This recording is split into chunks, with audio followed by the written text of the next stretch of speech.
नमस्कार प्यारे छात्रों, रुचिरा के द्वितीय भाग या द्वितीय पाठ बिलस्य वाणी न कदापि में श्रुता को आज हम पढ़ेंगे।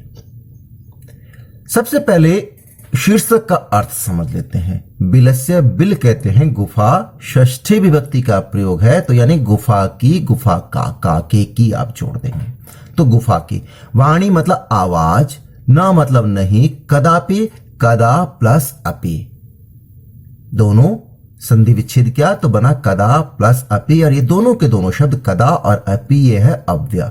में मतलब मुझे, मैंने, मेरे द्वारा, श्रुता मतलब सुनी गई, यानी गुफा की वाणी मेरे द्वारा कभी भी न श्रुता नहीं सुनी गई, मेरे द्वारा कभी नहीं सुनी गई गुफा की आवाज की गुफा भी बोलता हो।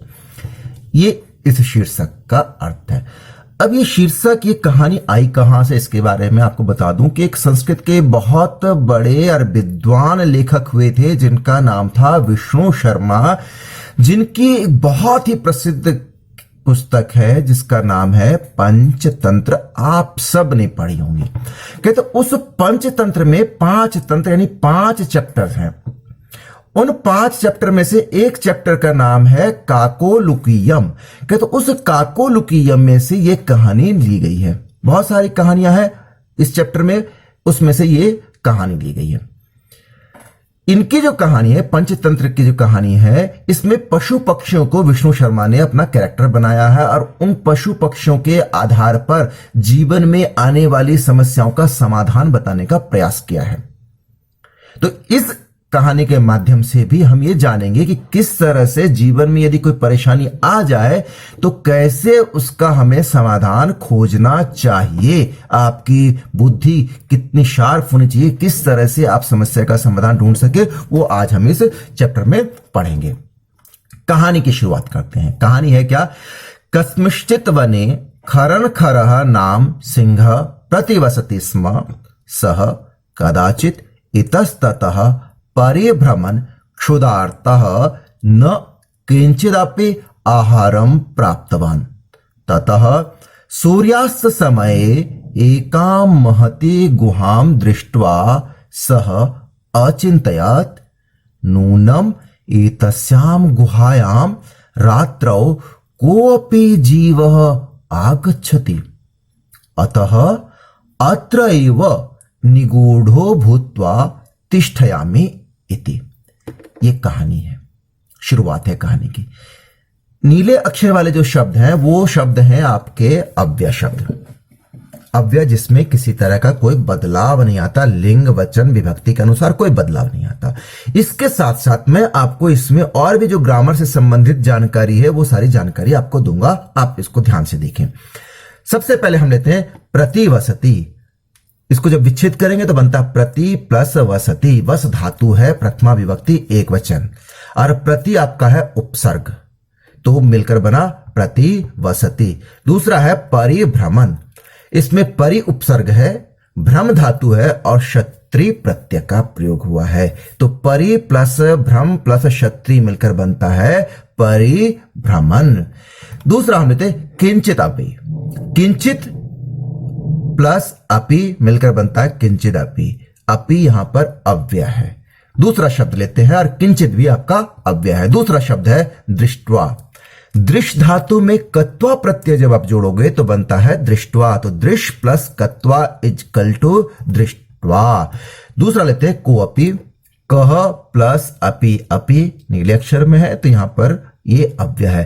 कह प्लस अपि इजकल टू को अपि। ये मैंने शब्दों की संधि और उसके विच्छेद और उसको अलग अलग करके कौन कौन से शब्द हैं, कितने शब्द हैं, वो आपको बताया। अब हम आगे कहानी को समझते हैं, इसका अर्थ समझते हैं। कस्मिंश्चित् वने, कस्मिंश्चित् मतलब किसी, वने मतलब जंगल में। खरन खरा, खरन खर नाम, नाम का, सिंह सिंह, प्रतिवसति, प्रतिवसति मतलब रहता, स्म का अर्थ है था। किसी जंगल में खरन खर नाम का शेर रहता था। सह वह कौन? खरन खर शेर।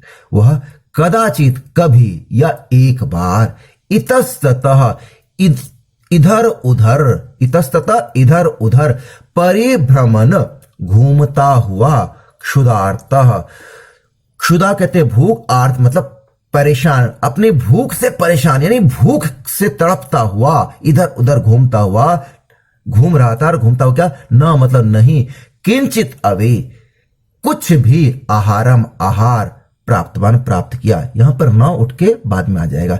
वह यानी वो खरनखर शेर कभी यानी एक बार इधर उधर घूमता हुआ, भूख से परेशान होकर इधर उधर घूमता हुआ, उसे कुछ भी आहार नहीं प्राप्त किया, उसने कुछ भी आहार प्राप्त नहीं किया, इधर से उधर बेचारा पीड़ित होकर घूम रहा था। ततः उसके बाद सूर्यास्त समय, सूर्यास्त के समय, सायंकाल में, एकाम महती गुहाम, एकाम एक, महती बड़ी, गुहाम गुफा को, एक बहुत बड़ी गुफा को, दृष्टवा देख कर, सह वह कौन, खरन खरह, खरन खर शेर, वह शेर, अचिंतयत, अचिंतयत सोचा, लंग लकार चिंत धातु, लंग लकार प्रथमा विभक्ति एक वचन, कि उसके बाद शाम के समय एक बहुत बड़ी गुफा को देखा और देखकर उसने सोचा कि दिन भर तो भटकता रहा, नहीं मिला उसको कुछ भी खाने को, परेशान था बेचारा। शाम के समय उसने एक गुफा को देखकर उसने सोचा क्या, नूनम निश्चित ही, पक्के तौर पर, एतस्याम गुहायाम, एतस्याम गुहायाम, इस गुफा में, यहां पर एतस्याम गुहायाम, इसमें एतस्याम ये आपका विशेषण है और गुहायाम विशेष्य है, एतस्याम एतत् शब्द का प्रयोग है कि इस गुहा में, रात्रो रात्रि में, को अपि कह अपि कोई भी, जीवः जीव जंतु प्राणी जानवर, आगच्छति आता है। उसने क्या सोचा कि उसके बाद सायंकाल यानी सूर्यास्त के समय एक बहुत बड़ी गुफा को देखकर उसने सोचा कि निश्चित रूप से इस गुफा में कोई जानवर रात में आता है, अतः इसलिए अत्रैव, यहीं पर, निगूढ़ो भूत्वा, निगूढ़ भूत्वा, भू धातु कत्वा प्रत्यय, निगूढ़ मतलब छिपना, छिप कर, निगूढ़ होकर, छिप कर, तिष्ठयामि, बैठता हूं, रहता हूं, इसीलिए यहीं पर छिपकर बैठता हूं। कौन बैठता हूं, तिष्ठयामि क्रियापद है, इसका कर्तृपद क्या है, खरनखर शेर, अहम, खरनखर कहने वाला है इसको, यानी वो शेर इस बात को कह रहा है कि मैं यहीं पर छिपकर बैठता हूं। अब ये तो इसका भावार्थ बता दिया, शब्द अर्थ बता दिया। अब इसी पैराग्राफ में से एक दो प्रश्न भी ले लेता हूं ताकि आपकी समस्या भी ना रहे और आपको कहानी की समझ भी आ जाए। प्रश्न है, सिंह कदा गुहाम अपश्यत, शेर ने कब गुहा को देखा, गुफा को कब देखा उसने, कहानी में क्या है, कब देखा उसे गुफा, तो आंसर क्या है, सूर्यास्त समय या सायंकाले भी लिख सकते हैं, सूर्यास्त समय, सूर्यास्त के समय उसने गुफा देखी।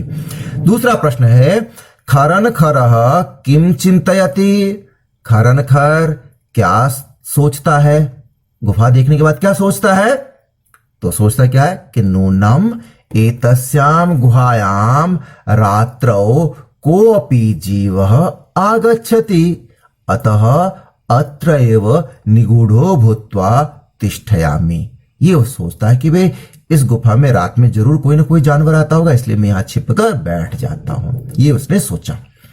अब इसके आगे की कहानी क्या है उसको पढ़ते हैं।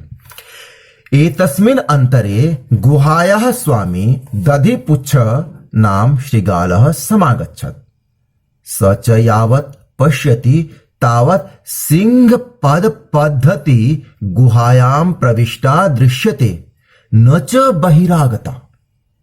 श्रीगालः अचिंतयत्, अहो विनष्टो अस्मि, नूनम अस्मिन् बिले सिंह अस्तीति तर्कयामि, तत् किम करवाणि। एवं विचिन्त्य दूरस्थ रवं कर्तुमारब्ध, भोविलः किम न स्मरसि यन्मया त्वया सह समयः कृतोऽस्ति यत् यदाहं बाह्यत प्रत्यागमिष्यामि तदा त्वं माम आकारयिष्यसि यदि त्वं माम न आह्वयसि तर्हि अहम द्वितीयं बिलं यास्यामि इति। ये कहानी बनती है। इसमें भी जो नीले शब्द वाले हैं वो आपके अव्यय है। अब हम व्याकरण के अनुसार इसमें से कुछ शब्दों को देखते हैं, उसको समझाने का प्रयास करता हूं। समागच्छत, सम उपसर्ग है और आगच्छत क्रिया है, तो मिलकर बनता सम प्लस आगच्छत, समागच्छत। यहां पर संधि विच्छेद था, समागच्छत में अलग अलग कर दिया, तो सम प्लस आगच्छत, समागच्छत। दूसरा है बहिरागता, बहि प्लस आगता, दो शब्द है, बहि और आगता मिलकर बनता है बहिरागता। तीसरा लेते हैं विचिन्त्य, वि उपसर्ग चिंत धातु ल्यप प्रत्यय, तो बना विचिन्त्य। ये कुछ आपको व्याकरण से जानकारी दे रहा हूं। तीसरा है यन्मया, यन्मया में दो शब्द हैं, यत और मया, यत प्लस मया इज इक्वल टू यन्मया। तीसरा है यदा हम, यदा आपका अव्यय है और अहम सर्वनाम शब्द है, तो मिलकर बना यदा प्लस अहम यदाहम। ये आपको मैंने व्याकरण के अनुसार कुछ जानकारी दी। अब एक एक लाइन का हम अर्थ समझते हैं और फिर प्रश्न पूछूंगा आपसे। एतस्मिन् अंतरे गुहायाः स्वामी दधिपुच्छः नाम श्रृगाल समागच्छत्। एतस्मिन् इसी, अंतरे बीच, इसी बीच, इसी के शाम को जब वो गुफा के अंदर चला गया, बैठ गया, तो उसके बाद इसी बीच गुहाया स्वामी, गुहा उस गुफा का, षष्ठी विभक्ति स्वामी मालिक, उस गुफा का मालिक कौन? दधिपुच्छः, दधिपुच्छ नाम का श्रृगाल, श्रृगाल सियार समागच्छत आया, आता है। इसी बीच उस गुफा का स्वामी दधिपुच्छ नाम का एक श्रृगाल वह आता है। उस गुफा का मालिक कौन था? दधिपुच्छ, वो आता है। स च यावत पश्यति, वह, स मतलब वह कौन? दधिपुच्छ। अब दधिपुच्छ की कहानी बढ़ रही, हम पढ़ रहे कि दधिपुच्छ की घटना बताएंगे कि स मतलब वह यानी दधिपुच्छ, यावत जहां तक, पश्यति देखता है, जहां तक वो देख पाता है, तावत वहां तक, यावत जहां तक, तावत वहां तक। सिंह पद पद्धति, सिंह के पद मतलब पैरों के, पद्धति निशान, सिंह के, शेर के पैरों के निशान, गुहायाम प्रविष्टा, गुहा में प्रविष्ट करता हुआ, गुहा के अंदर जाता हुआ दृश्यते दिखाई देता है। वह दधिपुच्छ जहां तक देखता है वहां तक शेर के पैरों के निशान गुफा के अंदर प्रवेश होता हुआ दिखाई देता है। न च बहिरागता, न मतलब नहीं, च मतलब और, बहिरागता बाहर आता हुआ, बाहर आता हुआ दिखाई नहीं देता है। सारे पंजों के निशान आगे की तरफ है, पीछे की तरफ आता हुआ निशान एक भी नहीं है। तो श्रृगालः अचिंतयत, श्रृगालः लोमड़ी अचिंतयत, सोचा, लोमड़ी ने सोचा, अचिंतयत लंग लकार का प्रयोग हुआ यहां पर, प्रथमा विभक्ति एक वचन। तो लोमड़ी ने सोचा, क्या सोचा? अहो अरे विनष्टो अस्मि, विनष्ट हो जाऊंगा, मेरी मौत है, मैं तो मर जाऊंगा। नूनम निश्चित रूप से, अस्मिन बिले, इस बिल में यानी इस गुफा में, सिंह शेर अस्ति है, इति तर्कयामी, ऐसा तर्कयामी मतलब तर्क करता हूं, ऐसा सोचता हूं, ऐसा जान पड़ता है, ऐसा मुझे अनुभव होता है, मैं ऐसा महसूस करता हूं कि इस गुफा में कोई शेर है, फिर तो मेरी मौत निश्चित है। तत् किम करवाणी, तत् मतलब तो, किम क्या, करवाणी करना चाहिए या करूं, तो मैं क्या करूं? गुफा के अंदर जाऊं या ना जाऊं, तो मैं क्या करूं? बहुत कंफ्यूज है, उसको लग रहा है कि अंदर शेर है कि नहीं है, कंफ्यूज है, वो थोड़ा सा डाउट है उसके मन में, संदेह है, तो वो सोच रहा है कि भाई है तो मैं क्या करूं अब, क्योंकि निशान तो अंदर की तरफ है, बाहर की तरफ निशान नहीं है, क्या करूं? तो आगे कहानी बढ़ती है और वो क्या कहता है? एवं विचिंत्य, एवं मतलब इस प्रकार से, विचिंत्य सोचकर, इस प्रकार से सोचकर कि भाई मेरे अंदर शेर है, मुझे क्या करना चाहिए, उसके मन में कुछ आइडिया आया, तो सोचकर दूरस्थ, दूरस्थ दूर में स्थित होकर, मतलब स्थित, दूर जाकर, रवम आवाज, कर तुम आरब्ध, करना आरब्ध कर दिया, आरब्ध मतलब शुरुआत। यह सोचकर, ऐसा सोचकर वो दूर जाकर शोर करना शुरू कर दिया, आवाज करना शुरू कर दिया, आवाज लगाना शुरू कर दिया। क्या आवाज लगाता है? कहता है भो बिल, हे बिल, भो बिल, हे बिल, किम ना स्मरसी, किम क्या, ना मतलब नहीं, स्मरसी याद है, क्या तुम्हें याद नहीं है? क्या? यन मया, यत मया, यत मतलब की, मया मतलब मेरे द्वारा, त्वया तुम्हारे से, तुम्हारे सह मतलब साथ, तुम्हारे साथ, समया एक शर्त, एक कंडीशन रखी गई है, कृतोस्ति कंडीशन, शर्त किया गया है, तुम्हारे, मैंने तुम्हारे साथ एक शर्त लगाई हुई है, एक समझौता किया है। क्या? यत की, यद अहम, यदा अहम, यदा अहम जब मैं, बाह्यतः बाहर से, प्रत्यागमिष्यामि आऊंगा, कि मैंने तुम्हारे से एक समझौता किया हुआ है कि जब मैं बाहर से आऊंगा, तदा तो, तुम माम मुझको, आकरिष्यसि, आकरिष्यसि मतलब बुलाओगे, आवाज दोगे, जब मैं बाहर से आऊंगा तो तुम मुझे बुलाओगे, ये हमारे बीच में समझौता हुआ है। यदि तुम मां मुझको नहीं आहवयसी, यानी बुलाते हो, यदि तुम मुझे नहीं बुलाते हो, तर्हि तो अहम मैं, द्वितीयम बिलम दूसरे गुफा को, यास्यामि चला जाऊंगा, इति ऐसा।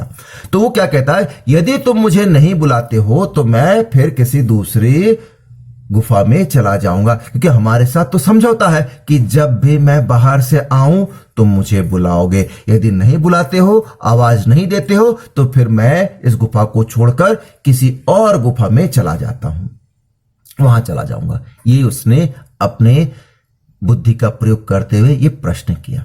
अब आगे की कहानी क्या है वो हम आगे देखेंगे। सबसे पहले अब इसमें से, इस पैराग्राफ में से भी हम कुछ प्रश्न देख लेते हैं, एक दो प्रश्न है, श्रीगालस्य नाम किमस्ति, श्रीगाल का नाम क्या है? लोमड़ी का, सियार का नाम क्या है? दधिपुच्छः, दधिपुच्छ नाम है। दूसरा प्रश्न है, श्रीगालः कुतः आगच्छति, लोमड़ी यानी सियार कुतः कहां से आगच्छति आता है, लोमड़ी कहां से आता है? तो क्या आता है आंसर? बाह्यत, यानी बाहर से वो आता है, कहां से? बाहर से। ये मैंने कुछ आपसे प्रश्न किए थे, अब आगे की चर्चा हम करेंगे।